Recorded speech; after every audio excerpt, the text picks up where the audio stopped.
Welcome, Carl. Greetings, Michael. Super excited to see what we can get into today.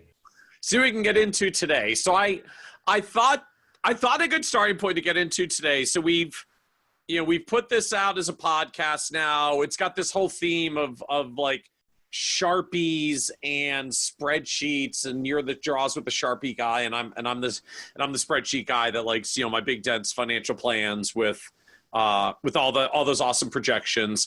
And someone had pointed out to me, like, it's kind of funny you guys are doing a podcast because, like, you're the spreadsheet guy with these long plans, and Carl literally wrote a book called One Page Financial Plan, and said, like, hey, you guys should talk about that. So I thought, like, hey, let's talk about it. So I'm just gonna start right out of the gate here. Do you actually believe, Carl, that we should literally be delivering financial plans on one page? Like, was this a metaphor, or is this a very literal book title? One page financial plan. I may even push a little harder, that like one page, maybe one page too many. All right, well, now you're just throwing down. So you got to explain this. Like seriously? I got to tell you, yeah, I will. But I got to tell you a story first, real quick. When I was in the middle of writing that book, my daughter, who I believe was like 10 or 11 at the time, maybe more. Yeah, maybe she was 9 or 10. I heard her talking with a friend one day, because I had an office at home that I did a lot of writing in, and I heard her talking with a friend one day, and her friend was like, "What does your dad do in there all day?" And my daughter's like, "Oh, he's writing a book." And her friend goes, "What's the name of the book?" And my daughter goes, "It's called The One Page Financial Plan." And then there was this long pause, and her friend goes, "Well, why is it taking him so long?" So good. So here's the deal, and I think this is a super fun. Like, I couldn't think of a better person to talk to about, because I think financial plans are worthless, right? I think they're worthless without the ongoing process of planning. And I think we have built up a whole methodology around trying to sell certainty. Now, I know none of us would admit to that, but I think we're trying to sell. We've become sellers of certainty, and embedded in that is kind of this. I'm throwing a lot of little phrases at you at once, but there's sort of a false sense of precision embedded in this. So here's where I start with this. I heard a really well-known, at least on Twitter, venture capitalist once talking about how when he gets pitch books now from companies that want funding, he likes to go straight to the projection section and tear it out and throw it in the trash. And then I had another, it feels to me like other industries are learning this and we're not learning it yet. And another conversation with a buddy of mine that's runs a venture-backed tech startup, and he said their business plan, so now we've got like business plans floating around, their business plan is 3 words. I had to count them. Suck less tomorrow. So the point of all this, and I probably am exaggerating for effect. Just, I'll admit that, right? But the point of all this, I think, is that embedded in a financial plan is a giant pile of guesses. We can call them assumptions or forecasts if we want to feel better about ourselves, but there's a giant pile of guesses. And I have actually found, I kept running into this more often with women clients than men clients, that would almost call my bluff on this and be like, wait. You are pretending to know what our lives are going to look like for the next 20 or 30 years. Plus, you know what inflation is going to be. You know what the returns, correlations, and standard deviations of every asset class in there. Like, they didn't say that, but like, and then on top of that, you guessed on the date I'm going to die. And so to me, it represents this huge pile of guesses that we can't deliver on, and we know we can't deliver on. The only thing we know for sure about that financial plan is that it's wrong, right? That's the only thing we know for sure. So I'm about to toss this back to you, but what I think the tension we're playing with here is probably best exemplified by an analogy with a pilot, right? Like I've made a habit of asking every pilot I meet if they do a detailed flight plan for every flight. And the answer with only one exception, whom I would never fly with, has always been, yes, detailed flight plan. And then I ask a second question, and that is, how often does the flight go according to the plan? And the answer is always, universally, the answer is never. The flight never goes according to the plan. So I think that's the tension that we're both pointing at that would be fun to talk about, which is, wait, but they still do the detailed flight plan, despite knowing that the flight never works out that way. And so I don't think there's anything wrong with detailed flight plans, with detailed financial plans. I don't think there's anything wrong with them. I think the way we're using them as crutches against reality has been misinformed. Well, I was all ready to jump in on this, and then you basically came to me in the end. You talked yourself all the way to doing detailed plans, so I'm feeling pretty good right now. I don't do them. The best plans, I didn't do them when I had a firm. The best plans I've ever seen are on a yellow pad with a calculator, and they are, I think the process of planning to me is about being a little less wrong. So, right, like make some guesses. And I love using the words. I would encourage advisors. I'm telling you, clients, your prospective clients have sent me these emails. I get hundreds of emails from readers of a newspaper saying, I don't want to go read with a financial plan. I don't want to go meet with a financial planner because they're going to make me guess what my utility bills are going to be 17 and a half years from now. Right? So I'm encouraging you to like give them permission to relax by using the word guess in place of goal. And let's make a guess. Let's take a step forward, see what new information shows up, make a guess, take a step forward, see what new information shows up. That's literally like, I would just do a one-page plan.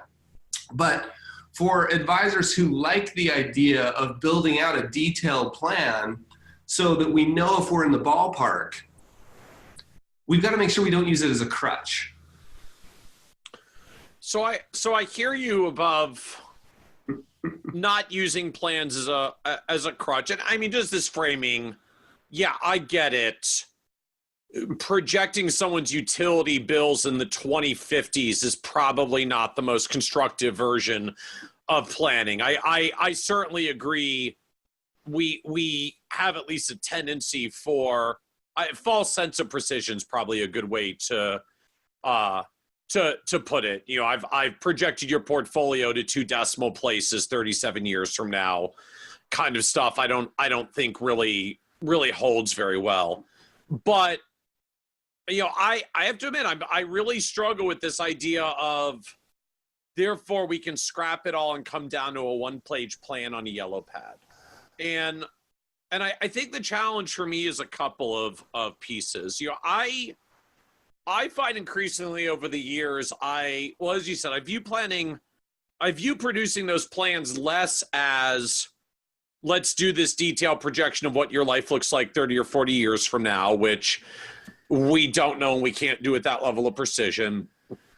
But there's a fundamental implication of, to me, trade-offs and illustrating trade-offs of what happens in your future if you make this decision now. What happens down the road if you engage in this trade-off versus that one? You know, you want to drop down to a one-earner household and have a stay-at-home parent, and you're going to earn less but save less, and what happens? Or you're trying to decide if you're going to pay for little Johnny to go to graduate school after he finishes college, and what does that do to your retirement? Or you're going down the retirement road, and you know at some point there's a high risk of a market pullback, and you might have to cut your spending. But it would really be helpful to know, like, so do we like, are we just going to have to cut our spending by 10% and then we'll be back on track again? Or do we have to cut by 20 or 30% to get back on track again? Like, can you show us something to help understand what these trade-offs look like? And I don't know how to illustrate trade-offs, basically without a spreadsheet, like without doing some math. I mean, I don't want to go to gruesome, gory levels of precision. I certainly don't want to spend a lot of time talking about here's where you are to the 7th decimal place out 30 years from now, because I don't think we know it that accurately. But the crazy thing about how the numbers compound over decades is like very small changes in your trajectory have ginormous impacts out 30 years from now in a way that most people don't understand, I find, because nobody does compounding math in their head. It's the whole, like, I forget what it is exactly. Like, if you start out from LA flying east and you're off by 1 degree in your trajectory, like you end up in Atlanta instead of Boston because you magnify it across the whole country with compounding. Like small shifts and small trade-offs can have greatly magnified impacts in the future. And I feel like you need to illustrate that. Yeah. So I think that's a really good point. It's interesting to talk about. Like, there's a lot of things that we could dive into, because you and I have both seen that trade-off piece used with nefarious intent. Well, yeah, I can use the trade-off thing to scare the crap out of you about something that I want to sell you. So I'll at least encourage like the good version of trade-off planning, not the bad version. Let's take off sell you something and just say, let's just use it as a good version. Like, is there a time when seeing the impacts of this decision is going to end up in tragedy for you 20 years from now is valuable? Like, not selling you something, just saying, hey, look, the path you're on right now, this is where it ends.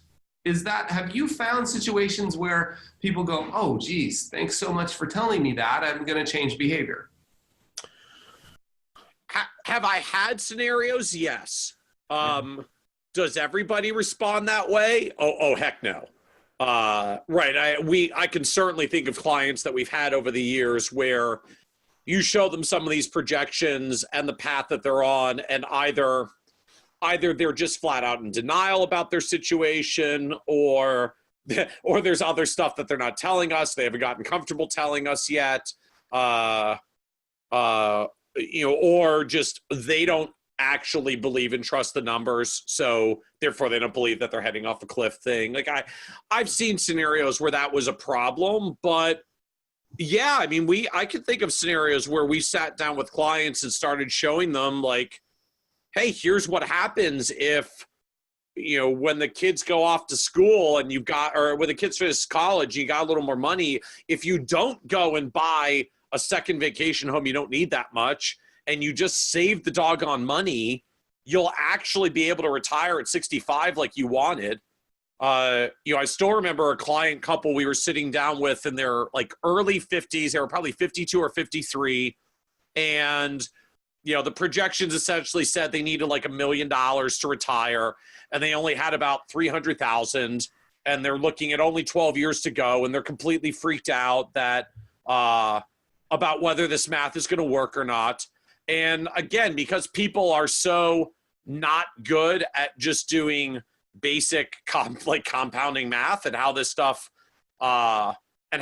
multiplies out, like we had to point out to them, just at like modest 7 or 8% rates of return over 12 or 13 years until your retirement, your 300 turns into like 7 or 800. And so saving another $15,000 to $20,000 a year, like just max your 401k and stay invested, and you are actually on track for your $1 million portfolio and being able to retire. And they had no idea. I mean, they were essentially in the, oh God, we need $1 million. We got 300 grand and only 12 years to go. We're doomed. Screw it. Like, we may as well just start spending because it ain't going to happen. And showing them the projections and that the goal was actually in reach, because we're so not good at doing compounding math in their head, actually brought them back to earth. And they said, oh, okay, I guess we actually are on tracks. Like, we're going to ramp up the 401k savings, and we're going to keep going down this path. I'm totally with you. Those calculations, like it was on a yellow pad in about 17 seconds. Right, 300,000 plus 15,000 at 7.5%. You know, so forget inflation for a little bit. Forget taxes. Are we in the ballpark? Yeah, it looks like we're in the ballpark. Okay, how about next year you save 15,000? But they needed to see it. Well, yeah, and I could show them, like, here, let me show you on this yellow pad.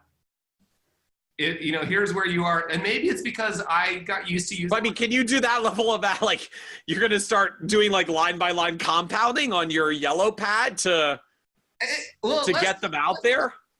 I really want to push on this because I want to make sure we understand one another, because I think this is really, really important.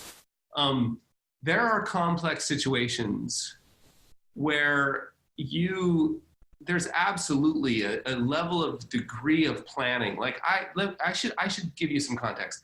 I had a client with 25 million with me and another 25 million of his company's money with me. And we'll just call him Dave for right now. And Dave's CFO called me one time and said, hey, we'd like you to run some numbers on how to best buy the tax savings to best buy that Dave wants to buy a jet. And I said, hey man, fly Southwest. So that wasn't a good answer. There are that level of planning. You need some spreadsheets, right? I'm talking like that client you just talked about. That was like I loved clients with 1 to 5 million, 300,000 to 5 million, right? Like, and pretty simple situations. And I used to say all the time, like, let me show you. And we would literally just pull out copy paper, like not a yellow pad, but white paper. And we'd say 300,000, I'd plug it into isn't it an HP 19B or whatever, 192B, whatever. I'd plug it in there, I'd hit compounding it for 15 years. I would show them the end number. I'd say, then let's pretend like we add 15,000 a year. I'd show them the end number. I'd go, if we got there and we took out 3%, I said, look, these are all huge rules of thumb. But these guesses are just as good as any guess I could. And I would tell them, I'd look them in the eyes and say, I can put this into the most, sophisticated software on the planet.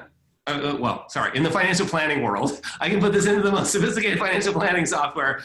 And the answer we get out won't be any more certain than what we're doing here. It won't be. Now, it may look more precise and it will have more pages. So if you'd like me to do that, if that would be helpful, I'd be happy to. I remember Christine, I can remember her last name. I won't say it, but I remember saying those exact words to Christine, like, I'm happy to do this, but I'm just telling you, at the end of both of those, we end up in the same place. Again, given the context of a relatively simple situation that most of us deal with, right? Most of us aren't helping people figure out the best way to lease the jet.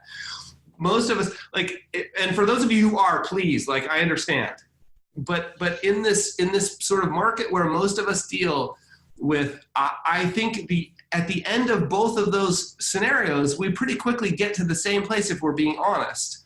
And the honest is, it looks like if we avoid a lot of mistakes, we avoid any costly mistakes, and we behave for the next 20 years, you're in the ballpark.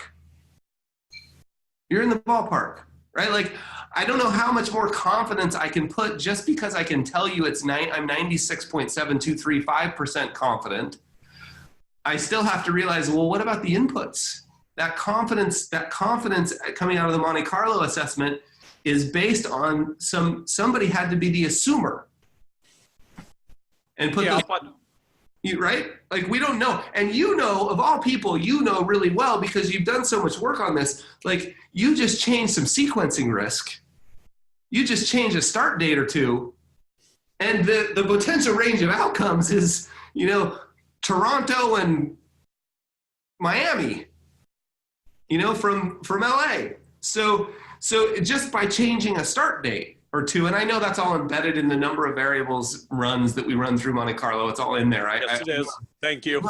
But we have to, at some point, I think we know that, and again, maybe I got comfortable with this because I ran hundreds of Monte Carlo assessments for clients. And maybe this was just a matching process, where a pattern recognition process, where I was like, oh, I've seen this pattern before. I can tell you what will happen if I go run that thing. It's going to tell you we're in the ballpark. Now let's behave. And next year, will you please save 15,000? Well, look, I get that once we do this a bunch, we know what the outcomes are likely to be.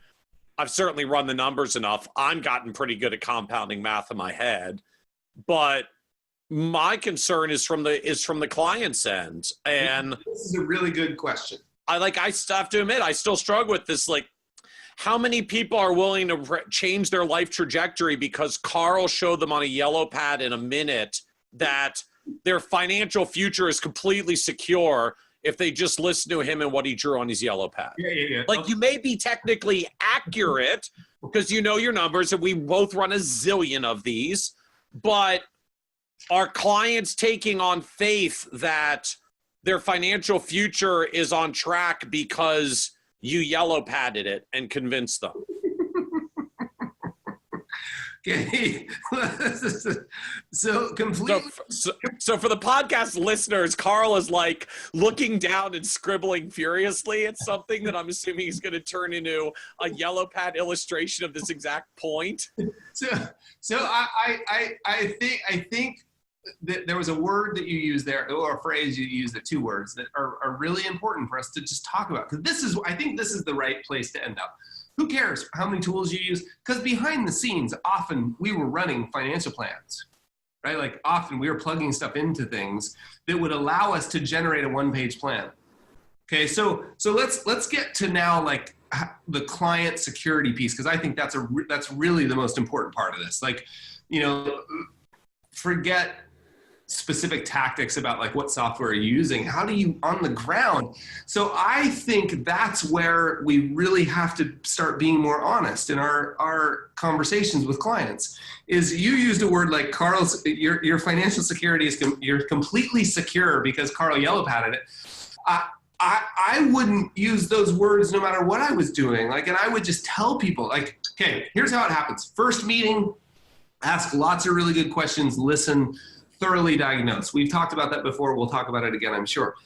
Go away, Mr. and Mrs. Client, Mr. and Mrs. Prospective Client. We're going to work on this and we're going to put together a financial plan. Those words would come out of my mouth and I would say, oh, as soon as I heard financial plan, there was an asterisk in my mind that happened same thing with goals. As soon as I heard the word financial plan, I would say, oh, sorry. Let me just make sure you understand. My goal, I'm not talking about a 200, I would always say 2-inch thick doorstop. I'm talking, my goal will be to limit this to one page. So when you come back, that's my goal, is we'll have one page to sort of review. So give me about a week, that's how long it's gonna take, right? They walk out the door, we all already know, like, kind of know where that thing's gonna end up, right? But we can't say that because there's an element of this that the theater is important. And the theater is only important not because we're selling stuff, but the theater is important because we want people to act on our recommendations. Right. Right? Like, let me just tell a quick story. They need to be confident we did the work and our recommendation is credible. Yeah, the quick story. I've got a friend who's Russian. She's an emergency room physician. She's Russian, and she says that's important to understand because she's really direct. That's what she says, not me. And she said sometimes she walks out of out into the waiting room and there will be like 20 people out there. And what she wants to say is, how many of you want to know if you will be better so you can go home quickly? Or how many of you want to go through the whole circus of tests and all that stuff? Because 18 of you right now, I could just tell you if you want me to. She's never said that. The only complaint she's ever gotten was not the person got better. It wasn't about getting better or not. It was that she didn't take me through enough tests. I didn't feel, so there's some theater of this that we have to acknowledge. And it's not, again, you and I know all of the readers and viewers understand this from you and I, and they're the same way. We're not talking about selling something. We're talking about the theater. So yeah, go away, come back. It'll take us 7 days. We run this through and we'll sit down with you with one page. And on that document, I would just be able to look somebody in the eyes and say, you know what, we've, based on everything you told us, review it. Did we get it right? Yeah. Michael, based on everything you told us, that you and your family, you're in the ballpark. Like, we've got to avoid some costly mistakes. We've got to behave for 20 years, but you're in the ballpark. And of course, I could run a 2-inch thick financial plan if you'd like me to. That would give you more precise numbers. But at the end, we can't get rid of uncertainty. I often call this reality-based financial planning, right? Uncertainty is reality. We don't know. So let's focus on what we need to do over the next 3 years. Here we go. Boom, 1-page plan. Okay, here's what you told me your values were. Here's what you told me your goals were, ranked in order of riskiness. And riskiness is consequence of failure. Your goals are ranked in terms of which one would have the highest consequence of failure. And here's the steps for the next 90 days. That's what a 1-page financial plan is. Sure, it may be backed by all that other stuff we did. You may even want to have it sitting there on the desk because you think that's an important part of the theater. And I'm not going to argue with you about that. Like, you may just want to go, yeah, that, right? Like that thing. Does that come back to you're still producing a full plan, you just want to get down to a 1-page executive summary? That's probably where most planners end up, but I didn't do it. And after years of producing 1-page, or after years of producing full plans, we sat down and we would run through some numbers, and some of the best planners I know still do that. Like, it's a yellow pad version of this experience. It's on the whiteboard. It's worked out in front of somebody. Like, look, let me walk you through how I know that you're in the ballpark. And I wish I could give you, I often would say, like, this is a terribly unsatisfactory answer, but we believe in being honest around here. And that is, like, I can't get rid of the uncertainty about the future. No matter how many lines or projections I show you, I can't get rid of the uncertainty. Now, I know there's a huge risk here. The huge risk is they're going to go next door and somebody's going to sell them a serious pile of certainty, which is also a lie. Lie in quotation, right? It's a myth. It's a myth. It's not a lie. Well, sometimes it's a lie, but it's a myth. But so I think there's an element of theater here that needs to be acknowledged. But I think most financial planners, right, run the plan. What I'm worried about with like opening the plan and going through it because we want people to feel secure is that it's a false security. It's not, we don't know. And I'm worried about setting up situations because I've seen so many of them. And we've all seen this. This is particularly easy to see in life insurance planning, where you see these like variable life projections. And I've seen a million beautiful projections. I've never seen one that matched reality. If the agent was even around long enough to allow that to play out, I've only seen broken ones. So that's where I'm worried. So what do you think about using the plan? I'm going to use the word sort of crutch, but protection, or maybe even using it as a tool. Maybe the better way to think about it would be using the plan as a tool to instill security so we get good behavior. Is that what you're thinking? I don't think I would frame it as a tool to instill security. I think it's just a tool to instill understanding. I think it's a tool to instill an understanding of trade-offs, of the consequences of decisions they're making, both bad ones and good ones. Mm-hmm. I think it's sometimes just instilling in them an actual confidence that they can achieve the goals that they're pursuing. Again, I like the clients that don't even know they're capable of achieving their goals because they're just not confident in their own abilities. And when we can illustrate to them, yes, this is actually going to work, they can actually fix their own behavior because you've given them the confidence. But at some point, you got to show it. I think for a lot of them, you got to prove it. Yes, there's a small subset where I can just say, you're all set. I'm like, oh, well, since you said it, we'll do everything you say, and here's your $10,000 bill. But like most clients don't, at least for me, I don't get there that quickly. That there's a piece to me that still, I can bring my 1-page executive summary, but I still got to bring the proof that comes behind it. And I'll admit as I've done more planning over all the years, I used to spend a lot more time going through every single doggone page of that projection, and I don't do that as much anymore. But we still do it. We still always do it, and it's always there. And when someone has a question, I can point to exactly where that number came from or how we got to the conclusion we got to. And I've seen that play out for a lot of clients, that they ask a question and I pull, the tome out, and here's where that number came from. And then there's oh, okay, he actually knows, he knows what he's doing. He knows where these numbers came from. This is real. And I've watched people's attitudes start to shift. Not because I'm trying to sell this kind of precision certainty as you're framing it, but just that we're at least trying to show we really did the math on these, and we really know where these numbers came from, and we can really show you what these trade-offs amount to. And then you can decide what you're going to do with that information. Okay, so I think this is actually worth talking about.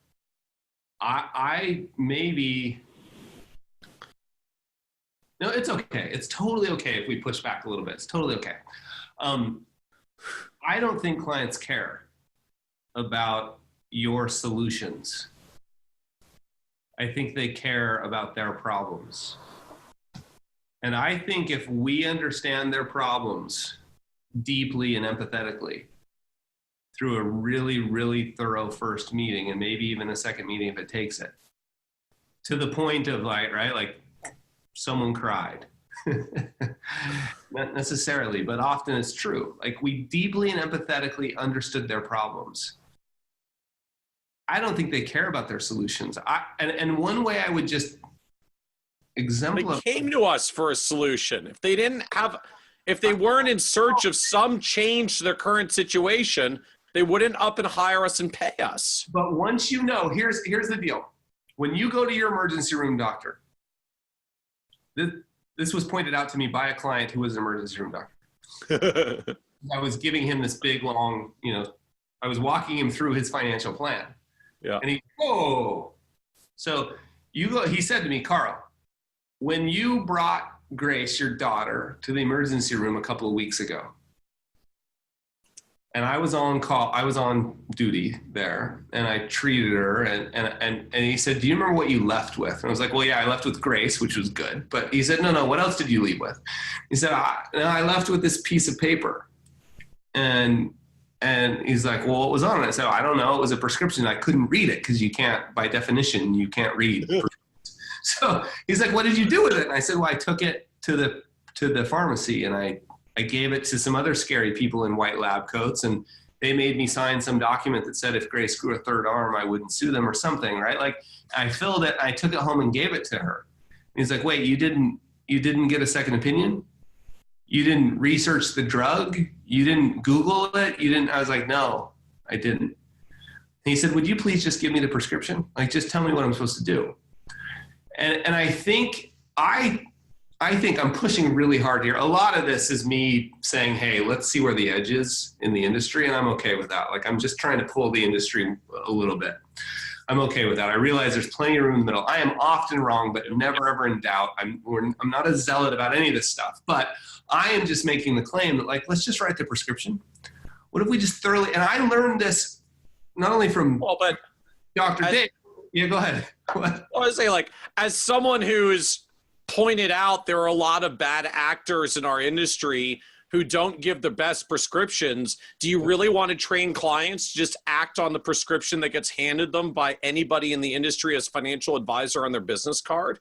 And I don't think consumers trust us that implicitly most of the time, which is why we have the whole song and dance with clients about trying to demonstrate our competency, our knowledge, that we're trustworthy in the first place. Average trust of doctors, average trust of financial advisors. I'm with you. I don't know that we get to just hand out prescriptions and have people act on them. And I'm not even sure I would tell the average client off the street, hey, just act off whatever prescription your financial advisor writes you. I would never tell the average client to do that, but I would tell my clients to do that. And that doesn't strike you as a little bit inconsistent? Not one bit, right? Like if I listen thoroughly, I have no problem with my clients doing what I tell them to do. Well, neither do I, but they don't. Well, no, well, that's a completely different dialogue. But I learned this. Here's another way I learned this. I think this is similar to the argument that we all used to have around portfolio design. What investment products? And I had this mentor named Gary, and Gary told me, like, Carl, you're going to get to this point where nobody will even want to know what's in the portfolio. They won't even care. They won't even ask you. They'll just do what you say. And I was like, nah, that's crazy. That is crazy. And so I took a client. I had a client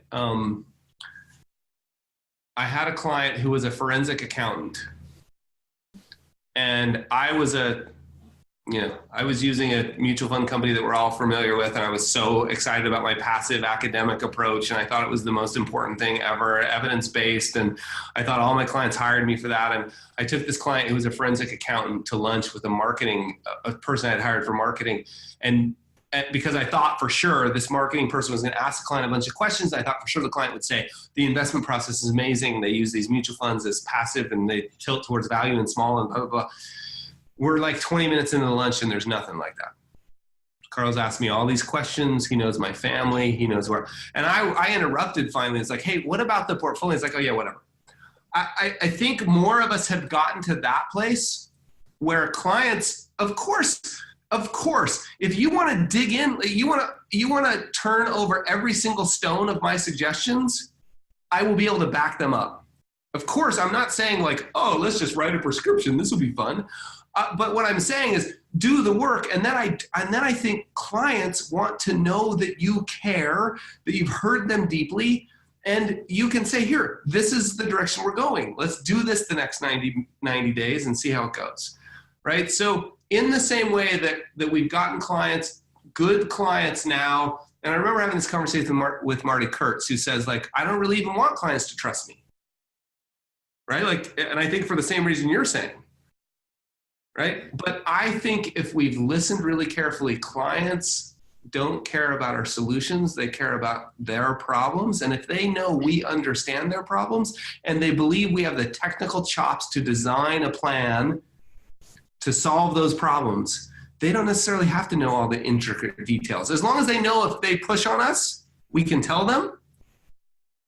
I don't think they want it. Well, okay, but doesn't that take you back to, you're going to produce the whole plan, you just don't want to present the whole thing. You want to present a one-page executive summary to the entire plan. Yeah, let me just, we've got to wrap up here because we've gone long, but this is a subject I think people will love.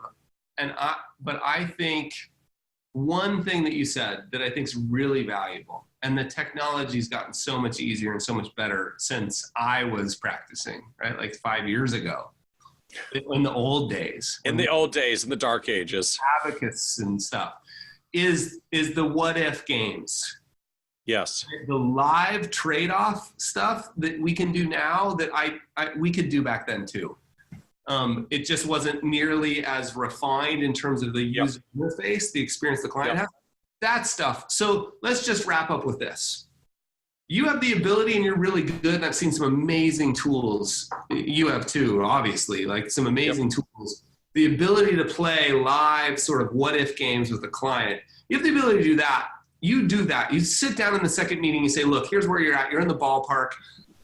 Here's graphically how it looks. You don't need to see every projection. I wouldn't say that to the client, but know that they don't need to see every projection, but here's graphically how it looks. Now, you told me about 2 or 3 different things you were thinking about. Let's right now, I just want to walk you through some scenarios so you can see. You walk them through the scenarios, then you hit save. And the important part is from that moment on, save. That document, that thing you just saved is totally worthless if you don't engage with it ongoing. And I think you and I live in this little intellectual bubble where most of the people we deal with would be like, of course, but there's huge piles of the industry that are still hitting save and never coming back to that thing. I think real financial planning is done as this iterative process that's never finished. Because when you hit save, you know you're wrong, right? We know that something's not going to work out exactly according to that plan. So Yep. next time we pull it back up and say, cool, what do we want to look at this time? How did it look? Let's update this a bit. Here's where you are now. Great. So we're guiding in. It's like narrowing in all the potential range of outcomes. Instead of spending all the time up front trying to be right, it's take a guess, iterate, take a guess, iterate, take a guess, iterate. But it's still back to the pilot where we started. You still had the flight plan to do that. So Carl, All I heard was at the end, I still get to make my plan, so I'm good. yeah, I think where I fall out on this is just like a pilot, you need a detailed flight plan. Just know that it's wrong and be honest and open with clients about the process. And the good news is doing that shifts it away from an event to an ongoing relationship. And that's the good news. Yeah, I think I fully agree there. And as I'd said, I think even for me as someone that likes producing the full-length plans, you know, the way it gets presented has certainly shifted for me from, you know, I'm going to walk through every page of the plan and I've got a whole routine about how I explain each page of the planning software output to something where I really do spend a lot more time on executive summaries and discussions up front instead. But at least from my end, like I don't feel like we're at a point where I can let go and just say, yep, did your whole plan on a yellow pad. Here's the answer. That's $10,000. That, Yeah. well, I just don't have the guts to do that, perhaps, I don't know anybody who can say it that way. Which is on me, but that I just don't see very many clients that are willing to trust at that level based on not at least seeing that the depth was done at some point. Okay, look, we gotta just, so I have seen this over and over where a really good financial advisor listens really carefully to clients in a super empathetic way, asks really good questions. The client leaves for the first time in their lives feeling understood. First time ever. When they come back, the advisor sits down and spends the first 15 minutes at least walking through what they thought they heard. And if all that matches, you know, if something major's changed, then we got to make some adjustments. But if all of that matches, yeah, that's exactly what I said. That's okay. Well, based on that, here's what we see. And then I'm going to use modern technology for all the cool kids. Like, based on that, here's what we see. And they pull up on the screen this really simple, elegant, graphical representation of the next 20 or 30 years of somebody's life with a wide range of outcomes. So look, here's about where you are. Would it be okay if we played a little trade-off game here? Like you said, annual vacation, funding the kids, taking less risk. Let's pull on some different levels here. That's about how things look. How does that feel to you? Did you think we nailed it? Okay, great. Boom, hit save. Great. Here's what I think we need to do the next 90 days. I've seen that over and over and over. Like, they didn't need to go into any more detail than that. And I could do that same thing on a yellow pad with a few more calculations, right? But we took the space between first and second meeting to run the plan and then to walk them through. It's much different than, here, look at my 2-inch plan. Look how smart I am. You can trust me. A client says, oh my gosh, Michael, for the first time I've been heard. Whatever you tell me to do, as long as it matches what you just told me, I want to do that. I've seen that. I've seen it, right? And of course, these are from technically competent, sharp professionals, or else I don't think that works. If you try to fake that, well, we all know there are people who can and do successfully fake that. Yeah. Fraudulent hucksters that should be selling shoes are in jail. But for the people we're talking to, hopefully they're competent technical professionals who also are listening really carefully and understanding empathetically. So much we could talk about, but we've got to wrap up. Yep. We can talk about in this one. Any other final takeaways as we close here? No, other than I think we're really close to the same page, right? It's that you can do it all on a yellow pad and charge $10,000 for it. Promise? Just kidding. That's perfect. Thanks, Michael. All right. Thank you, Carl.